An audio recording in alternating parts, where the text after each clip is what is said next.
What's going on, guys? Welcome to Rants Red Talk, where we discuss the topics that you sent through to me on Twitter. And yeah, before we get through anything, a lot of men were talking shit about PP. And you know what's funny, yeah? I said all of these things. Remember when he done the interview on international break? I said, you man don't need to read too much into it. And obviously, Ollie's come out and addressed it. So let's have a look what he said first and foremost. He said, Paul's happy here. He's going to be a big part. Big part, he said. You like to build your team around him, and that hasn't changed at all. He was also quoted to say, Paul is a very nice and polite man, who then answered a general question about Zidane, who is an icon in France, which I said. A fantastic manager. He used to be a fantastic player. And he just politely answered that question. So there you have it. Nothing much to read into it. Ollie said straight up, Paul is happy here. He wants to stay at the club. The team's going to be built around him. He's an integral part. And he will sign a new deal. There's nothing to worry about, guys. There's nothing at all to worry about. I didn't read too much into them Zizou comments for the simple fact that what else was PP going to say, bruv? Like, that's his childhood hero. Like, that's all there is to it. Too many United fans, yeah? Like, we're one of the most reactionary fan bases. One thing, yeah, man can't wait to turn on Pogba. Like, they just wait for him to say or do one thing, any excuse to throw shit at him. He's our best fucking player. Man, them need to get behind him the way Chelsea fans get behind Eden Hazard, bruv. Because at present, we're extremely lucky to have that guy. Man say, yeah, no player's bigger than the club and that. Yeah, I hear all of that. But at the same time, without Paul Pogba, we're not even a top 6 team. We're not. I don't care how you man want to dress it up. Like, we're the first team in the league to have 4 players on 10 plus goals. And Paul Pogba is the only player that's not a striker that's on that many goals. And I think only Romelu Lukaku has scored more goals than him. He's on 11, Rom's on 12. So please understand just how good this Don is, bruv. Man, them need to get behind him and stop chatting shit. But anyway, let's get into your topics. First up, we have... Who we got here? It says, It's Umar. So at It's Umar, thoughts on Declan Rice to United. I want to tell you lot something, because I had a discussion, like I've got a Manchester United group chat with like my best friend and a few other of my 2 best friends actually are United fans, and it's mad because we started looking at what Ollie was saying about recruitment. He said that he's spoken to Joe and to Mick Phelan, who has been touted as the next technical director, bruv. They're saying that Mick Phelan's going to be the technical director and Ollie's number 2, which would be amazing, to be honest, because Mick knows the profile of the club. He knows what kind of players that Manchester United need. And you know what it is? You see what Ollie's brought back and what people fail to touch on. Manchester United have always been a team that know how to win ugly. We've always been a hard-working team. We've always outworked the opposition. Remember when we used to have that rivalry with Arsenal?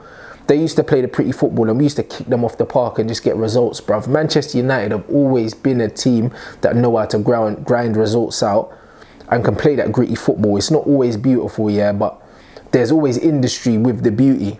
Do you know what I'm saying? And a lot of that came from Sir Alex Ferguson used to buy from within the Premier League, and most of the time he used to buy British.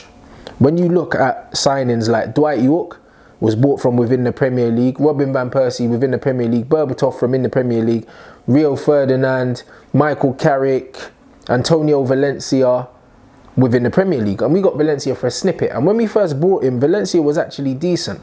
What a lot of men don't realise is Ollie will probably do the same. Ollie will probably buy from within the Premier League, because if you look at our record of recruitment, when we've gone outside the Premier League and bought players, it hasn't always worked out, bruv. Like, you just got to look at the Di Marias, the Falcaos. Like, it just doesn't always work out, bruv. It's not the name, it's buying a man where you know what you're going to get. With Declan Rice, you know what you're going to get. And not only do you know what you're going to get, but you get that for at least a decade. So the links to Declan Rice, I think that they're fair. I think they're a fair shout. He's not going to cost a stupid amount of money. And also, what you get with him is he knows how to play on a cold, windy night at Stoke, blood, and them kind of games, and Southampton away and Burnley away. Obviously, Stoke ain't in the Prem, but I'm just using that as an example because that is something that gets thrown around. them away games at Crystal Palace. These men know how to roll their sleeves up and get stuck in. The same goes for Harry Maguire. As much as I want Koulibaly, yeah, I'll take Harry Maguire for the simple fact that Harry Maguire knows how to roll up his sleeves and do it here. Here. Do you see what I'm saying? So Koulibaly, yeah, will cost probably double the money. It's a great name and I think he's an elite centre-back. I do think he's better than Harry Maguire. But I do think to compete in the Premier League, if you look at Liverpool's squad, man for man, Gini Wijnaldum is not fucking an absolute world beater, but he does a brilliant job in that system. I believe that Ollie's football is about the system. And if you get the right players in the system, we can sign four men in the summer and we can leapfrog Liverpool. I'm confident of that. I am. Because I feel like man for man, like we're already there with them. Like I just feel like the man that we have ain't really adapted to Ollie's system and some of them just cannot play in it. It's that simple. So I think Declan Rice would be a banging signing. I think Jadon Sancho would be a wavy signing. And then Harry Maguire is a wavy signing. Man are forgetting also that Toby is available for 25 million. Man are saying, oh, he's 30 years old, this, that and the other. For 25 million, you buy Toby Alderweireld, blood. You buy him. I don't care. 25 million is fuck all, blood. 25 million is like 10 million back in the day. If you can get Toby for 25 million, yeah, and you can get Harry Maguire for like 60 mil, you buy them both. Like I'm not trying to hear nothing. You buy them both. If you got them two men at centre back, you're calm in it. Victor Lindelof's wavy, but I'm saying like Rojo can fuck off. Darmian's leaving. Do you know what I'm saying? Valencia's leaving. There's talks of Wan-Bissaka coming in, like a right back. Fair enough. But I believe that with the man that's going out, we have room for a centre half. So, I mean, for two centre halves. So, if I'm honest with you, I like the Declan Rice to Manchester United thing solely based on the fact that he's Premier League proven, he's young, he knows what it's about, and it's a typical kind of Manchester United signing. Young, up and coming English. We've done it with Rooney. You know what I mean? We've done it with Ferdinand. We done it with Carrick. These men were young in terms of football age. Like obviously Carrick and Ferdinand, like Ferdinand had already played in the Champions League and that, but the profile of Manchester United is to buy the best young British players, and I think that Declan Rice is one of those. Let me know in the comment section, guys. Next one is from Oscar Nunez, Aussie 128. Since Matic has been awful for some time now, do you think it's time to give McTominay a run of games over him? Yes, I do. Man like Sergio Biscuits, aka McTominay's, yeah, has done nothing wrong to be dropped. Him and Fred was our best player against PSG, arguably. McTominay has been immense. Probably, I'm gonna be honest, since Ollie's come in, McTominay's looked like a different player, bruv. Like, he's starting to prove me wrong. Because I'm the kind of guy, I'm fair in it. I'll hold my hands up if I see certain things. I thought McTominay was shit, but he's a very limited footballer. And fucking Snoring, yeah, had him in a system with Matic and Fellaini. When you're playing them three man, there's not really any legs. He's the most mobile one out of the three of them. So what I noticed is, because Matic and Fellaini ain't good at keeping possession, it makes McTominay look worse, bruv. It makes McTominay look worse. And it's the same with Paul Pogba. Our midfield can't keep the ball. So Paul Pogba gets overrun in the midfield because he's doing three jobs. He's doing a CDM, he's doing a CM job, and he's doing an AM job, because Matic's ball retention's crap and he always goes backwards and he gets his pocket picked. And Ander Herrera's passing is not very good. Like, he wins the ball, but he can only play a simple 5-yard pass. So them two put mad pressure on the midfield. And I think that McTominay has shown that he does the simple things very well. He's mobile, he's strong, and he's a good build. So for me, McTominay has to play instead of Nemanja Matic. Let me know in the comments, guys, what do you think on that? Next one, we have at Hamza, the Fresh Prince of Brisbane. You man are saying Delo is too young to be our regular number 2. Two things: Trent Alexander-Arnold is a Liverpool regular and started the Champions League final last year. And 2, Wan-Bissaka is the person you want. So now tell me, why don't you question his age? 2 Englishmen that have been born and raised in the English system, understand the intensity, the demands of the English game. Dalot simply does not. Do you know what I mean? Dalot looks much better at right wing for now because the defensive responsibilities are not there. It's that simple. I think that Dalot is going to be a world-class fullback. However, I think that you can't just expect a man to come from the Portuguese league, and he only had 6 first-team appearances for Porto when we signed him. So effectively, we signed a reserve player. So do your research on man. Like, he's still got a lot of learning to do in the game before we start giving him the responsibility of Manchester United starting right back. You, man, your standards have dropped. It's the same with the Luke Shaw situation, which I'm going to touch on later because there's a question on him.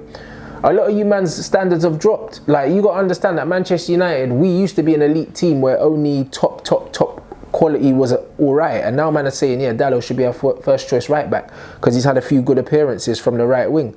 Nah, bro. If we're looking to challenge, again, what I said about Premier League proving a man that can do it here, Wan-Bissaka's a guy that he's doing it in the Premier League week in, week out for a struggling team. Like, they're not shit, but they're not a team that has the majority of the possession most of the time. They're usually a team that's under pressure. And statistically, when you look at him, he's got the most interceptions in the league. Like, he beats his man. He's a brilliant athlete. He can play up and down. He does attack. He's positive. He's a Manchester United player. So my answer is that. It's just the passport. All right. Bongrish Bonga, it says, I'm not happy with the quality we have in the middle, and that's the reason why we can't dominate games. Something I've touched on already. Very good point. I think we need 2 centre mids that are comfortable with the ball, like Ndombele and Bruno Fernandes, and get rid of Matic and Herrera. They're too basic for me. What are your thoughts? Bro, I couldn't agree more. Like I said, we need 2 central midfielders, not 1, if I'm honest, because them men are simply not good enough. Unless you're thinking Fred is the second guy. It has to be someone Fred and Pogba, because Herrera and Matic, their ball retention is shit, bruv. Herrera does well at winning the ball, but then he's not expansive enough in his passing, and Nemanja Matic is just fucking crap. Like, he's bog standard, bro. Do you know what I mean? I thought McTominay, I used to call him McTominay's McMayo, yeah, but I tell you what, Matic, I don't know what he is, blood. He's a flavourless swine. He's terrible. So, for me, I think we do, if we are to get the best out of our team and our attacking fluidity and everything like that, we need 2 midfielders, blood. I'd go as far as getting rid of Matic. No, not getting rid of Matic, sorry. I'd go as far as getting rid of Mata, getting rid of Herrera or Matic. If I had a choice, I'd get rid of Nemanja Matic, and I'd bring in 2 central midfielders, bro. I really would, because there's certain men that just don't need to be at the club. I really think that the whole Herrera thing, like, I'll touch on the next question. The next question is, do you think Ander Herrera is worth the money that he's asking for? Because personally, I think it's too much for a midfielder of his quality. And that is from Eldridge Mumba. This is the thing. Ander Herrera, for what he's asking for, I think anything more than 120 grand a week for Ander Herrera, he can fucking leave, blood. Like, as much as he loves the club and he works hard and that, and he loves this passion, and he you know what I mean, he does all that, bro. If you want 170 grand a week, you can fuck off. You're not good enough, innit? Like, you're not that kind of money, bro. Like, you're 120 grand a week max for me. Like, I mean, he can't even get into his international team. He's not an international footballer. How the fuck can you be asking for that kind of money? So I would get rid of Herrera or Mata, yeah? I mean, or Matic, as well as Mata, and I'd bring in 2 central midfielders. I don't give a fuck, bro. You know what I mean? Like, there's centre mids out there that man can get. They're saying that Rakitic is available for 50 M's. If Rakitic is available for 50 million, you buy Ivan Rakitic. Are you mad? You buy, man. Do you know what I'm saying? And one more.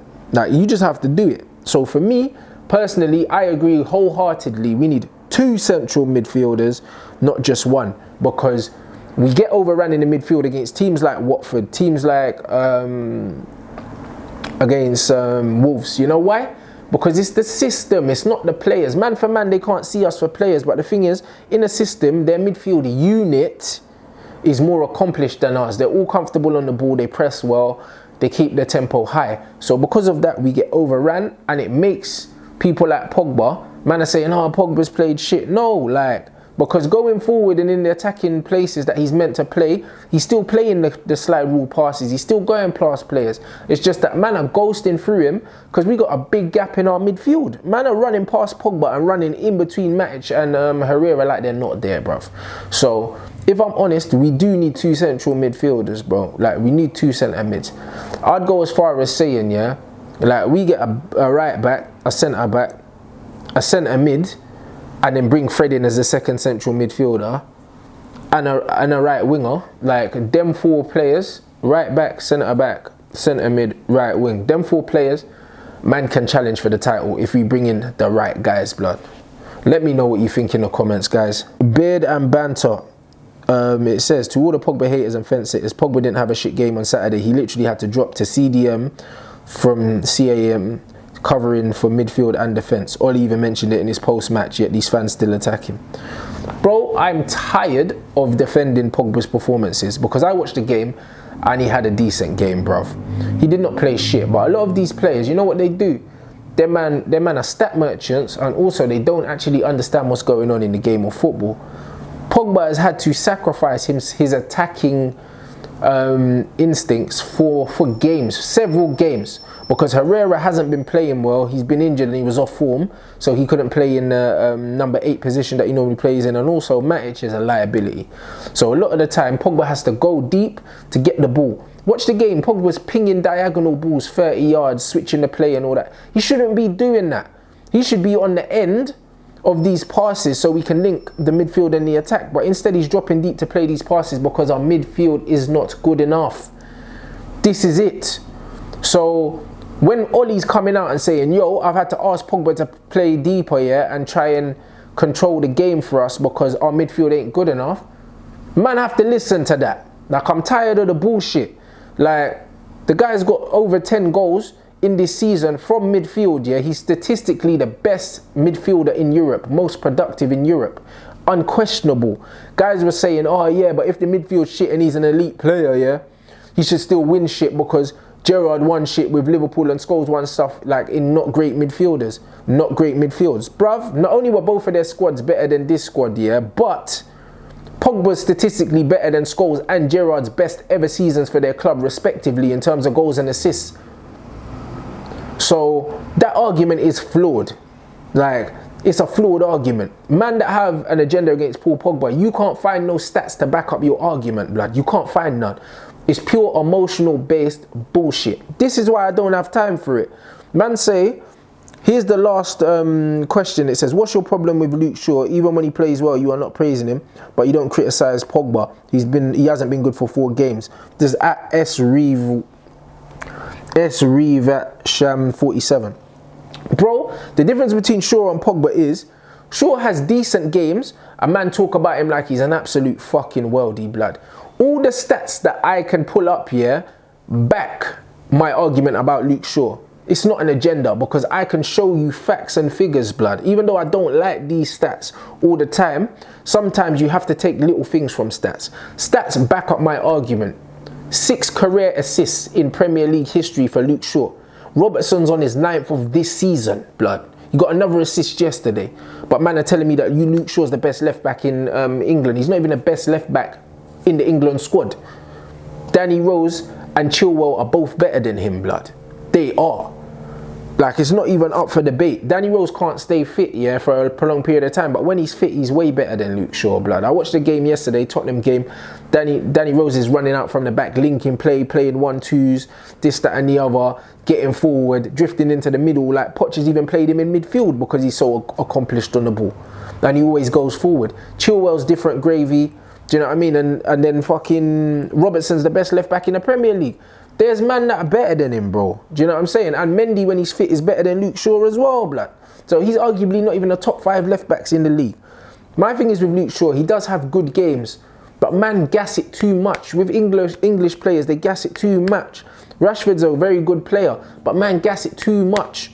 With the Mbappe comparisons and all these other things. Like, Rashford's good, but he's nowhere near Mbappe, blood. Like, they have similarities in terms of they're both quick players, they're both young, but Mbappe is just a lot more polished than Marcus Rashford. Rashford's very raw, whereas Mbappe is very methodical and clinical and cold in front of goal, whereas Rashford snatches. Rashford does things that he shouldn't do. He wastes chance that he shouldn't waste. So Luke Shaw, for example, he got an assist last game because he played a good pass through, but it wasn't an amazing pass. Man were like, oh, Luke Shaw with an amazing pass. It wasn't.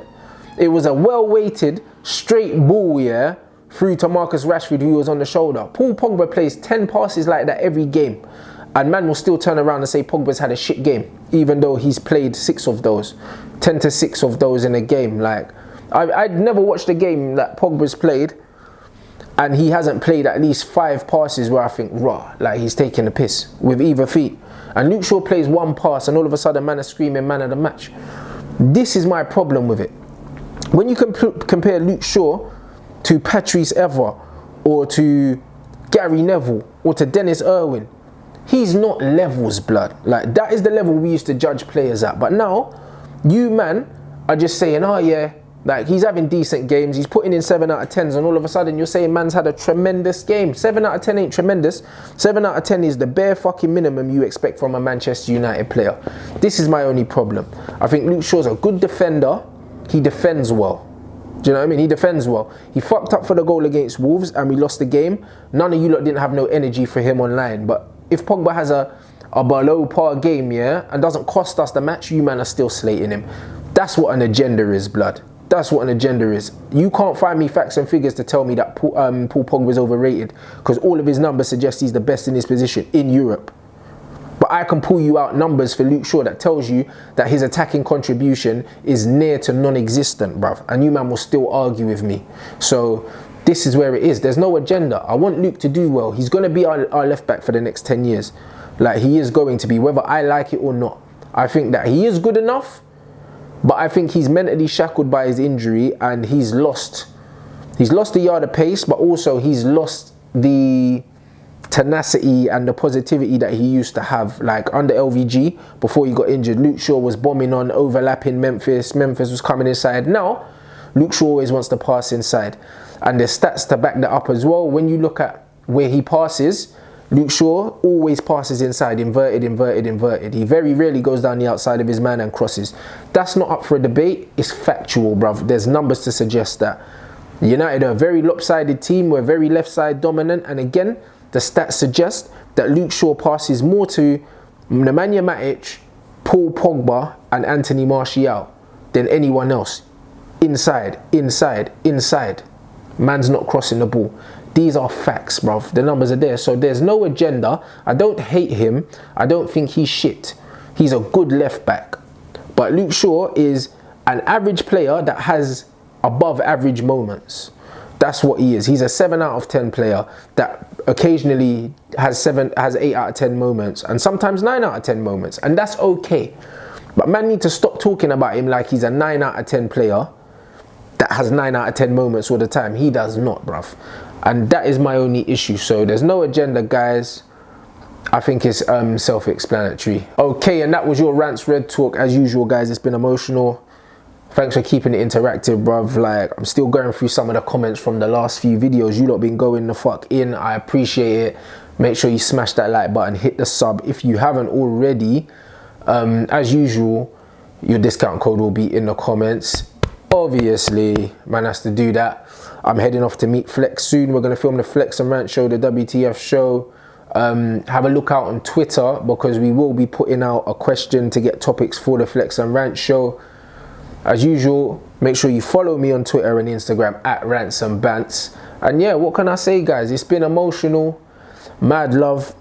Keep it interactive. I appreciate you guys. I'll catch you in a bit.